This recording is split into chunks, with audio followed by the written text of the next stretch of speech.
Hello all, welcome to Deenav diaries. ನಾನು Navya. So ಇವತ್ತು ನಾನು ಬಾಲಿಗೆ ಹೋದಾಗ ಏನೇನು ನಮಗೆ ಸರಿ ಅನ್ನಿಸ್ಲಿಲ್ಲ, ಇಲ್ಲ ಏನೇನು ಸರಿ ಆಗಲಿಲ್ಲ ಅನ್ನೋದು ಹೇಳ್ತೀನಿ ನಿಮಗೆ. ಸೊ ದಟ್ ನೀವು ನಿಮ್ಮ ಟ್ರಿಪ್ಪಲ್ಲಿ ಏನೇನು ಸರಿ ಮಾಡ್ಕೊಳ್ಬೋದು ಅಂತ ನೋಡ್ಬೋದು. ಫಸ್ಟ್ ಬಂದುಬಿಟ್ಟು ನಾವು ಫ್ಲೈಟಲ್ಲಿ ಹೋಗಬೇಕಾದ್ರೆ ತುಂಬ ಟರ್ಬುಲೆನ್ಸ್ ಇತ್ತು. ನಾನು ಈ ವರ್ಡ್ ಟರ್ಬುಲೆನ್ಸ್ ಅಂತ ಕೇಳೇ ಇರಲಿಲ್ಲ ಎಲ್ಲೂ. ಸೊ ಹೇಗಾಯ್ತಂದರೆ ತುಂಬ ಮೇಲೆ ಕೆಳಗೆ ಆಗ್ತಾಯಿತ್ತು, ನನಗೆ ಹೊಟ್ಟೆ ಎಲ್ಲ ಫುಲ್ ತಿರುಗ್ತಾ ಇತ್ತು. ಅದು ಹೆಂಗಾಯ್ತಂದರೆ ಓಕೆ ಇವತ್ತೇ ನನ್ನ ಲಾಸ್ಟ್ ಡೇಟ್, ಇನ್ನು ಆಗಲ್ಲ, ಇದು ಲಾಸ್ಟ್, ಇವರು ಮೇಡೇ ಹೇಳ್ತಾರೇನೋ ಅಂದ್ಕೊಂಡೆ. ಅಷ್ಟು ಭಯ ಆಗಿತ್ತು ನನಗೆ. ಬಟ್ ಬೇರೆಯವರೆಲ್ಲರೂ ಸ್ವಲ್ಪ ಕಾಮಾಗೇ ಇದ್ದರು. ಬಟ್ ನನಗೆ ಇದು ಫಸ್ಟ್ ಇಂಟರ್ನ್ಯಾಷನಲ್ ಫ್ಲೈಟ್ ಎಕ್ಸ್ಪೀರಿಯನ್ಸ್ ಆಗಿರೋದ್ರಿಂದ ತುಂಬ ಟರ್ಬುಲೆನ್ಸ್ ಇತ್ತು. ಆ್ಯಂಡ್ ನಾನು ಯೋಚನೆ ಮಾಡ್ತಿದ್ದೆ, ಓಕೆ ನಾನು ನಮ್ಮ ಅಪ್ಪಗೆ PF ಅಕೌಂಟ್ ಡೀಟೇಲ್ಸ್ ಎಲ್ಲ ಕೊಟ್ಟಿದ್ನಾ ಇಲ್ವಾ ಅಂತ. ಅಷ್ಟುವರೆಗೂ ಭಯ ಆಗಿತ್ತು. ಸೊ ನೀವು ಹೋಗಬೇಕಾದ್ರೆ ಅಷ್ಟು ಭಯ ಪಡಬೇಡಿ, ಸ್ವಲ್ಪ ಕಾಮಾಗಿರಿ. ಸೊ ಇದು ಫಸ್ಟ್ ಒನ್ ನಂದು. ಆ್ಯಂಡ್ ಸೆಕೆಂಡ್ ಒನ್ ಏನಂದರೆ, ನಮಗೆ ಕ್ಯಾಬ್ ಡ್ರೈವರ್ ಜೊತೆ ಅಷ್ಟು ರ್ಯಾಪೋ ಇರಲಿಲ್ಲ. ನಾವು ಆಲ್ಮೋಸ್ಟ್ 3 ಕ್ಯಾಬ್ ಡ್ರೈವರ್ಸ್ನ ಚೇಂಜ್ ಮಾಡಿದ್ವಿ. ಫಸ್ಟ್ ಬಂದವರು ತುಂಬ ಚೆನ್ನಾಗಿದ್ದರು, ತುಂಬ ಲವ್ಲಿ ಇದ್ದರು, ವೆರಿ ಕಮ್ಯುನಿಕೇಟಿವ್ ಇದ್ದರು. ಅವ್ರಿಗಾಗಲಿ ಅಷ್ಟು ಇಂಗ್ಲೀಷ್ ಬರ್ತಿರ್ಲಿಲ್ಲ ಅಂದರೂ ಹೇಗೋ ಮ್ಯಾನೇಜ್ ಮಾಡ್ತಿದ್ರು. ಅದಾದಮೇಲೆ ನಮಗೆ ಡ್ರೈವರ್ ಚೇಂಜ್ ಆದರು. ಅವರೆಲ್ಲ ಹೇಗಂದರೆ ಸ್ವಲ್ಪ ಮ್ಯಾನಿಪುಲೇಟಿವ್ ಇದ್ದರು, ಸ್ವಲ್ಪ ಮನಿ ಎಲ್ಲಿ ಮಾಡ್ಬೋದು ಅನ್ನೋ ಥರ ನೋಡ್ತಾಯಿದ್ರು. ಸೊ ಹಾಗಾಗಿ ನಮಗೆ ಅಷ್ಟು ಸರಿ ಹೋಗಲಿಲ್ಲ ಡ್ರೈವರ್ಸ್ ನಮಗೆ. ಆ್ಯಂಡ್ ಥರ್ಡ್ ಬಂದುಬಿಟ್ಟು ಫುಡ್. ಅಲ್ಲಿ ಫುಡ್ ನಮ್ಗೆ ಅಷ್ಟು ಇಷ್ಟ ಆಗಲ್ಲ. ಇಂಡಿಯನ್ ರೆಸ್ಟೋರೆಂಟ್ಸ್ ಇದೆ, ಬಟ್ ಅಲ್ಲಿ ತುಂಬ ಕಾಸ್ಟ್ಲಿ ಇರುತ್ತೆ. ನೀವು one time just 1 starter and 1 main dish ತೊಗೊಂಡ್ರೇ ಆಲ್ಮೋಸ್ಟ್ 1500 to 2000 ಬಂದುಬಿಡುತ್ತೆ ನಮ್ಮ ಕರೆನ್ಸಿಯಲ್ಲಿ. ಸೊ ಹಾಗಾಗಿ ಫುಡ್ ಕೂಡ ಸ್ವಲ್ಪ ಕಷ್ಟ ಆಯಿತು. ಬಟ್ ತುಂಬ ದಿನ ಓಕೆ ಇತ್ತು. ಒಂದೊಂದು ದಿನ ನಮ್ಗೆ ಯಾವಾಗ ಫ್ರಸ್ಟ್ರೇಟ್ ಅನ್ನಿಸ್ತಿತ್ತು, ನಾವು ಬೇಕು ಅಂತ ಇಂಡಿಯನ್ ಫುಡ್ ರೆಸ್ಟೋರೆಂಟ್ಸ್ ಹುಡ್ಕೊಂಡು ಹೋಗ್ತಾಯಿದ್ವಿ. ಆ್ಯಂಡ್ ಫೋರ್ತ್ ಒನ್, ನಾವು ನೂಸಾ ಪೆನಿಡಾ ಹೋದಾಗ ಸ್ನಾರ್ಕ್ಲಿಂಗ್ ಮಾಡಿದ್ವಿ. ಸ್ನಾರ್ಕ್ಲಿಂಗ್ ಎಕ್ಸ್ಪೀರಿಯನ್ಸ್ ಅಂತೂ ಬೆಸ್ಟ್ ಇತ್ತು. ಬಟ್ ನನ್ನ ಪ್ರಾಬ್ಲಮ್ ಏನಾಯ್ತಂದರೆ, ಅವ್ರು ಸ್ಟಾರ್ಟಿಂಗಲ್ಲೇ ನಮ್ಮನ್ನ ತುಂಬ ಹೈ ಕರೆಂಟ್ ಇರೋ ಪ್ಲೇಸಿಗೆ ಕರ್ಕೊಂಡು ಹೋಗ್ಬಿಟ್ಬಿಟ್ರು. ಅಲ್ಲಿ ಅವ್ರು ಕೊಟ್ಟಿದ್ದ ಸ್ನಾರ್ಕ್ಲಿಂಗ್ ಗೇರ್ ಬಂದುಬಿಟ್ಟು ಲಾಸ್ಟಲ್ಲಿ ಮೌತ್ ಪೀಸ್ ಇರುತ್ತೆ, ಅದನ್ನು ಅವರು ಸರಿಗೆ ಟೈಮ್ ಮಾಡಿರಲಿಲ್ಲ, ತುಂಬ ಲೂಸ್ ಇತ್ತು. ಆ್ಯಂಡ್ ನಾನು ತುಂಬ ಪ್ಯಾನಿಕ್ ಆಗಿಬಿಟ್ಟೆ. ಅಷ್ಟು ಹೈ ಕರೆಂಟಲ್ಲಿ ನಾನು ಫಸ್ಟ್ ಟೈಮ್ ಇಳಿತಾ ಇರೋದು ಅಷ್ಟು ನೀರಲ್ಲಿ. ಸೊ ಆ ಪ್ಯಾನಿಕ್ ಮೋಡಲ್ಲಿ ನಾನು ಆ ಮೌತ್ ಪೀಸ್ನ ಕಳ್ದಾಕೊಂಡ್ಬಿಟ್ಟೆ. ಆ್ಯಂಡ್ ಅವರು ರೆಡಿ ಇರಲಿಲ್ಲ ಎಕ್ಸೆಪ್ಟ್ ಮಾಡೋಕ್ಕೆ ದಟ್ ಅವ್ರದ್ದು ಫಾಲ್ಟ್ ಇದೆ ಅಂತ. ಸೊ ಹಾಗಾಗಿ ತುಂಬ ಲೇಟ್ ಬೇರೆ ಆಗ್ತಾಯಿತ್ತು ಅಂತ ಹೇಳಿ ಅಲ್ಲಿ 3000 ಕೊಟ್ವಿ ನಾವು ಅವರಿಗೆ ನಮ್ಮ ಕರೆನ್ಸಿಯಲ್ಲಿ. ಸೊ ಅಲ್ಲಿ ಕೂಡ ನಮಗೆ ಲಾಸ್ ಆಯಿತು. ಅದಾದಮೇಲೆ ನಾವು ನೆಕ್ಸ್ಟ್ ಡೇ ಟ್ರೆಕ್ಕಿಂಗ್ ಹೋದ್ವಿ ಕೆಲಿಂಕಿನ್ ಬೀಚಿಗೆ. ನಾವು ಹೋಗಬೇಕಾದ್ರೆ ಸನ್ಸ್ಕ್ರೀನ್ ಹಾಕ್ಕೊಂಡು ಹೋಗಿದ್ವಿ, ಫುಲ್ ರೆಡಿಯಾಗಿಯೇ ಹೋಗಿದ್ವಿ. ಬಟ್ ಏನಾಯಿತು ಅಂದರೆ ಇಳಿತಾ ತುಂಬ ಸ್ವೆಟ್ ಆಗೋದಕ್ಕೆ ಸನ್ಸ್ಕ್ರೀನ್ ಎಲ್ಲ ಹೋಯಿತು. ಸೊ ದಟ್ ನಾವು ಮಧ್ಯಾಹ್ನ ಅಷ್ಟರಲ್ಲಿ ಹತ್ತಬೇಕಾದ್ರೆ ಫುಲ್ಲು ಏನಂತಾರೆ ಟ್ಯಾನ್ ಆಗಿದ್ವಿ. ಎಷ್ಟು ಟ್ಯಾನ್ ಆಗಿದ್ವಿ ಅಂದರೆ ನಮ್ಮ ಶೇಡ್ಸ್ದು 10 ಟೈಮ್ಸ್ ಡಾರ್ಕರ್ ಅನ್ಕೋಬೋದು, ಅಷ್ಟು ಟ್ಯಾನ್ ಆಗಿದ್ವಿ. ಸೊ ನಾನೇನು ಹೇಳ್ತೀನಿ ಅಂದರೆ, ನೀವು ಹೋಗಬೇಕಾದ್ರೆ ಸನ್ಸ್ಕ್ರೀನ್ ಸ್ಪ್ರೇ ಇಲ್ಲದಿದ್ರೆ ಸನ್ಸ್ಕ್ರೀನೇ ಕ್ಯಾರಿ ಮಾಡಿ. ಸೊ ದಟ್ ಅವಾಗ ಹಾಕ್ಕೊಳ್ಬೋದು. ಬಿಕಾಸ್ ನಂದು ಶೇಡ್ ನಂದು ಒರಿಜಿನಲ್ ಕಲರ್ ಏನಿದೆ ಇನ್ನೂ ವಾಪಸ್ ಬಂದಿಲ್ಲ.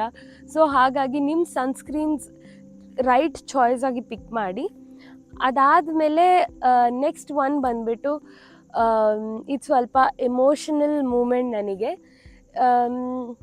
ಲಾಸ್ಟ್ ಆಲ್ಮೋಸ್ಟ್ 7th ಡೇ ಅಂದ್ಕೊಳ್ತೀನಿ. 7th ಡೇ ನಾವು ಊಟ ಮಾಡಿ, ಅವತ್ತು ಕೂಡ ನಾವು ಇಂಡಿಯನ್ ರೆಸ್ಟೋರೆಂಟ್ ಹುಡ್ಕೊಂಡು ಹೋಗಿದ್ವಿ. ಕೂಟಾ ಬೀಚ್ ಹೋಗಿದ್ವಿ. ಕೂಟಾ ಬೀಚ್ ಅಲ್ಲಿ ಏನಾಯಿತು ಅಂದರೆ, ನಮ್ಮ ಡ್ರೈವರ್ ನಮ್ಮನ್ನ 2 ಕಿಲೋಮೀಟರ್ಸ್ ದೂರ ನಿಲ್ಲಿಸ್ಬಿಟ್ರು.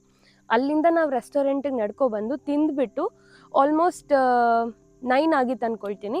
ನಾವು ಅಂದ್ಕೊಂಡ್ವಿ ಓಕೆ 900 ಮೀಟರ್ಸ್ ಇದೆ ಹೋಟೆಲಿಗೆ, ನಡ್ಕೊಂಡು ಹೋಗ್ಬಿಡೋಣ ಅಂತ. ಆ್ಯಂಡ್ ಅದು 1 ವೇ ಕೂಡ ಇತ್ತು, ಅಷ್ಟು ಕ್ಯಾಬ್ಸ್ ಅವೈಲೇಬಲ್ ಇರಲಿಲ್ಲ. ನಾವು ನಡ್ಕೊಂಡು ಹೋಗಬೇಕಾದ್ರೆ 1 ಲೇನಲ್ಲಿ ಏನಂತಾರೆ ಇಬ್ಬರು ನಮ್ಮನ್ನ ಫಾಲೋ ಮಾಡ್ತಾಯಿದ್ರು. ನಮ್ಗೆ ಅದು ಇನ್ಸ್ಟೆಂಟ್ಸ್ ಇತ್ತು, ಏನೋ ಇವ್ರು ಕಳ್ರೆ ಅಂತ. ನಮ್ಮ ಹತ್ರ ಬ್ಯಾಗ್ ಇತ್ತು. ಆ ಬ್ಯಾಗಲ್ಲಿ ಪಾಸ್ಪೋರ್ಟ್, ಮೊಬೈಲು, ದುಡ್ಡು ಎಲ್ಲ ಇತ್ತು. ಅವರು 2 ವೀಲರಲ್ಲಿದ್ದರು. ಸ್ಟಾಪ್ ಮಾಡ್ಕೊಂಡು ಹೋಗ್ತಾಯಿದ್ರು. ನಮ್ಗೆ ಯಾಕೋ ಡೌಟ್ ಆಯಿತು, ಓಕೆ ಇದು ಅಷ್ಟು ಸೇಫ್ ಅಲ್ಲ, ನಾವು ಜಸ್ಟ್ ಲೇನ್ ಕ್ರಾಸ್ ಮಾಡೋಣ, ಆ ಕಡೆ ತುಂಬ ಶಾಪ್ಸ್ ಇದೆ ಅಂತ ಹೇಳಿ ಜಸ್ಟ್ ಲೇನ್ ಕ್ರಾಸ್ ಮಾಡಿ ನಾನು ಈ ಕಡೆ ತಿರುಗಿದೆ. ಈ ಕಡೆ ಇನ್ನೊಬ್ಬ ಇದ್ದ, ಅವ್ನು ಮುಂದೆಯಿಂದ ಬಂದು ನಂದು ಮಂಗಳಸೂತ್ರ ಏನಿದೆ ಅದನ್ನು ಸ್ನ್ಯಾಚ್ ಮಾಡ್ಕೊಂಡು ಹೋಗ್ಬಿಟ್ಟ. ಆ ಮೂಮೆಂಟ್ ಅದು ಎಷ್ಟು ಫ್ರ್ಯಾಕ್ಷನಲ್ಲಿ ನಡೀತು ಅಂದರೆ, you can't even imagine. And ಅಲ್ಲಿರೋ ಜನಕ್ಕೆ ನಾನು ಹೋಗ್ಬಿಟ್ಟು ಹೆಲ್ಪ್ ಕೇಳ್ತಾ ಇದ್ದೀನಿ, ಅವ್ರಿಗೆ ಅರ್ಥನೂ ಆಗ್ತಾ ಇಲ್ಲ ನಾನು ಏನು ಹೇಳ್ತಾ ಇದ್ದೀನಿ ಅಂತ. ಕೊನೆಗೆ ಯಾವುದೋ ಸ್ಟೋರ್ ಇತ್ತು, ಸೂಪರ್ ಮಾರ್ಕೆಟ್ ಥರ, ಅಲ್ಲಿ ಹೋಗಿ ಅವ್ರಿಗೆ ಕನ್ವೆ ಮಾಡಿದ ಮೇಲೆ ಅವ್ರು ಹೇಳಿದರು ನಿಮ್ಮ ಹೋಟೆಲ್ಗೆ ಹೋಗಿ ಅವ್ರೇನಾದರೂ ಹೆಲ್ಪ್ ಮಾಡ್ತಾರಂತ. ಮತ್ತು ಹೋಟೆಲಿಗೆ ಹೋಗಿ ನಾವು ಏನಂತಾರೆ ಅಲ್ಲಿರೋ ಮ್ಯಾನೇಜರ್ ಹೆಲ್ಪಿಂದ ನಾವು ಪೊಲೀಸ್ ಸ್ಟೇಷನ್ ಹೋದ್ವಿ. ಪೊಲೀಸ್ ಸ್ಟೇಷನ್ ಅವರು ಅಷ್ಟು ಕೋಆಪ್ರೇಟಿವ್ ಇರಲಿಲ್ಲ. ಜಸ್ಟ್ ಕಂಪ್ಲೇಂಟ್ ರಿಜಿಸ್ಟರ್ ಮಾಡಿಕೊಂಡು ನೆಕ್ಸ್ಟ್ ಡೇ ಆಫ್ಟರ್ 3 days ಬನ್ನಿ ಅಂತ ಹೇಳಿದರು. 3 days ಆದಮೇಲೆ ಹೋದರೂ ಕೂಡ ಅವ್ರೇನು ಹೇಳ್ತಿದ್ದಾರೆ ಅಂದರೆ ವೇಟ್ ಮಾಡಿ, ಒಂದು 15 days ಆಗುತ್ತೆ, ನಾವೇನು ಸೂಪರ್ ಹ್ಯೂಮನ್ ಅಲ್ಲ ಅಂತ. ಐ ಅಗ್ರಿ ಸೂಪರ್ ಹ್ಯೂಮನ್ ಅಲ್ಲ ಅಂತ, ಬಟ್ ಸ್ಟಿಲ್ ಎಲ್ಲೋ ಒಂದು ಭರವಸೆ ಅನ್ನೋದು ಬೇಕಿತ್ತು, ಬಟ್ ಅದು ನಮಗೆ ಸಿಗಲಿಲ್ಲ. ನಾನು ಅಟ್ಲೀಸ್ಟ್ ಅವರಿಗೆ ಒಂದು ರೆಕಾರ್ಡ್ ಆರ್ಡರ್ ನಂಬರ್ ಇಲ್ಲ ಏನಾದ್ರು ಟ್ರ್ಯಾಕ್ ಮಾಡೋಕ್ಕೆ ಏನಾದರೂ ಕೊಡಿ ಅಂತ ಕೇಳಿದ್ರೆ ನೀವು ಇಲ್ಲಿಗೆ ಬನ್ನಿ ಹೇಳ್ತೀನಿ ಅಂತ ಹೇಳಿದ್ರು. ಸೊ ಅದು ನನಗೆ ಅಷ್ಟು ಸರಿ ಅನ್ನಿಸ್ಲಿಲ್ಲ. ಆವತ್ತೇ ನಮಗೆ ಗೊತ್ತಾಯಿತು, ಓಕೆ ಈ ಚೈನ್ ಏನಿದೆ ಅದು ನಮಗೆ ವಾಪಸ್ ಸಿಗಲ್ಲ ಅಂತ. ಈ ಚೈನ್ ಇದು ಬಂದುಬಿಟ್ಟು ನನ್ನ ಒರಿಜಿನಲ್ ಮಂಗಳಸೂತ್ರ ಅಲ್ಲ, ಇದೇನಂದರೆ ಡೈಲಿ ಆಫೀಸ್ ವೇರ್ ಅಂತ ನಾನು ಒಂದು ಚಿಕ್ಕದು 8 grams ತಗೊಂಡಿದ್ದೆ ಅದು. ಬಟ್ ಸ್ಟಿಲ್ ಅದು ನಂಗೆ ತುಂಬ ಇಷ್ಟ ಆಯಿತು. ನಾನು ಅದು ತುಂಬ ಕಸ್ಟಮೈಸ್ ಮಾಡಿಸಿ ತಗೊಂಡಿದ್ದದು. ತಾಳಿ ಫೋಟೋ ಬಂದುಬಿಟ್ಟು ಹೀಗಿತ್ತು, ನೀವು ನೋಡ್ಬೋದು ಫೋಟೋದಲ್ಲಿ, it was very beautiful. But bag ಮತ್ತು ತಾಳಿ ಅಂತ ಬಂದಾಗ ತಾಳಿ ಹೋಗಿದ್ದೆ ಓಕೆ ಅನ್ನಿಸ್ತು, ಬಿಕಾಸ್ ಬ್ಯಾಗಲ್ಲಿ ನಮ್ಮದು ಪಾಸ್ಪೋರ್ಟ್, ಮನಿ, ಮೊಬೈಲ್ ಎಲ್ಲ ಇತ್ತು. ನಾವೇನಾದರೂ ಬ್ಯಾಗ್ ಹೋಗಿದ್ದಿದ್ರೆ ತುಂಬ ಕಷ್ಟ ಆಗಿರೋದು, ನಾವು ಆಲ್ಮೋಸ್ಟ್ ಅಲ್ಲೇ ಸ್ಟಕ್ ಆಗಿಬಿಡ್ತಿದ್ವಿ. ಸೊ ಚಿಕ್ಕದ್ರಲ್ಲೇ ಹೋಯಿತು ಅಂತ ನಾವು ವಿ ಮೂವ್ಡ್ ಫಾರ್ವರ್ಡ್. ಸೊ ಅದಾದಮೇಲೆ ನಾವು ಕಂಪ್ಲೇಂಟ್ ಫೈಲ್ ಮಾಡಿದ್ದು ನಾನು ನಿಮಗೆ ಒಂದು ಪಿಕ್ಚರ್ ಹಾಕ್ತೀನಿ, ಸೊ ದಟ್ ನಿಮಗೂ ಗೊತ್ತಾಗುತ್ತೆ ಹೇಗೆ ಫಾರ್ಮ್ಯಾಟ್ ಇತ್ತು ಅಂತ. ಅವತ್ತಾದಮೇಲೆ ನನಗೆ ಆಲ್ಮೋಸ್ಟ್ 4 to 5 days ನನಗೆ ಟ್ರಾಮಾ ಥರ ಫೀಲಿಂಗ್ ಇತ್ತು, ಪ್ಯಾನಿಕ್ ಅಟ್ಯಾಕ್ಸ್. ಮತ್ತು ನನ್ನ ಚೈನ್ ನಂದು ನೆಕ್ ಕೂಡ ಸ್ವಲ್ಪ ಸ್ಕ್ರ್ಯಾಚ್ ಆಗಿತ್ತು ಲೈಟಾಗಿ. So this is like a disaster ನನಗೆ. ಇದು ಮೂವಿ ಹೇಳ್ತಾರಲ್ಲ, ಅದು ಆ ಮೂವಿ ಎಕ್ಸ್ಪೀರಿಯನ್ಸೇ ಬೇರೆ, ಬಟ್ ಇದು ರಿಯಲ್ ಲೈಫಲ್ಲಿ ಆದರೆ ನನಗೆ ಆಲ್ಮೋಸ್ಟ್ ಅಲ್ಲಿ ಕೂಡ ನನಗೆ ಗೋಲ್ಡ್ ಹಾಕ್ಕೊಳ್ಳೋಕ್ಕೆ ಅಷ್ಟು ಇದು ಧೈರ್ಯ ಬರಲಿಲ್ಲ ನನಗೆ. ನಾನು ಹಾಗಾಗಿ ಸಿಲ್ವರ್ ಬೈ ಮಾಡಿ ಸಿಲ್ವರ್ ಹಾಕ್ಕೊಂಡೆ ಒಂದು ಸ್ವಲ್ಪ ದಿನ. ಸೊ ಇದು ಬಂದು ನಂದು ವರ್ಸ್ಟ್ ಎಕ್ಸ್ಪೀರಿಯನ್ಸ್ ಬಾಲಿಯಲ್ಲಿ. ಈ ಏನು ಜರ್ನಿ ಏನಿದೆ ನಂದು ಬಾಲಿಯಲ್ಲಿ, ಅದು ಬಿಟ್ಟರೆ ಎವ್ರಿಥಿಂಗ್ ವಾಸ್ ಪರ್ಫೆಕ್ಟ್. ಬಟ್ ಇದು ಒಂದು ಇನ್ಸಿಡೆಂಟ್, ಈಗ ಬಾಲಿ ಅಂದರೆ ನನಗೆ ಆ ಇನ್ಸಿಡೆಂಟ್ ಬಿಟ್ಟರೆ ಬೇರೆ ಇನ್ನೇನು ನೆನಪಾಗಲ್ಲ. ಸೊ ನಾನೇನು ಹೇಳ್ತೀನಿ ಅಂದರೆ, ನೀವು ಎಲ್ಲರೂ ಟ್ರಾವೆಲ್ ಮಾಡಬೇಕಾದ್ರೆ ತುಂಬ ಸೇಫಾಗಿ ಟ್ರಾವೆಲ್ ಮಾಡಿ, ಆದಷ್ಟು ಆರ್ಟಿಫಿಷಿಯಲ್ ಜ್ಯುವೆಲರೀಸ್ ಕ್ಯಾರಿ ಮಾಡಿ, ಸನ್ಸ್ಕ್ರೀನ್ಸ್ ಕ್ಯಾರಿ ಮಾಡಿ, ಆ್ಯಂಡ್ ನೀವು ಆದಷ್ಟು ಸೇಫಾಗಿರಿ, ಬಿಕಾಸ್ ಅದು ನಮ್ಮ ಕಂಟ್ರಿ ಅಲ್ಲ. ಆ್ಯಂಡ್ ಇಷ್ಟೇ ಅನಿಸುತ್ತೆ ನಾನು ಹೇಳ್ಬೇಕು ಅಂದ್ಕೊಂಡಿದ್ದು. ನನ್ನ ವ್ಲಾಗ್ ನೋಡಿ 10 ಜನದಲ್ಲಿ ಒಬ್ರಿಗೆ ಯೂಸ್ ಆದರೆ I think it will be very helpful ಅಂತ ಹೇಳಿ ನಾನು ಈ ವಿಡಿಯೋ ಮಾಡ್ತಾಯಿದ್ದೀನಿ.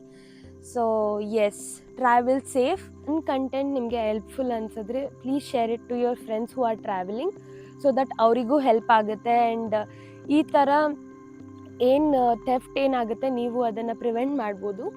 And that's it. Thank you all.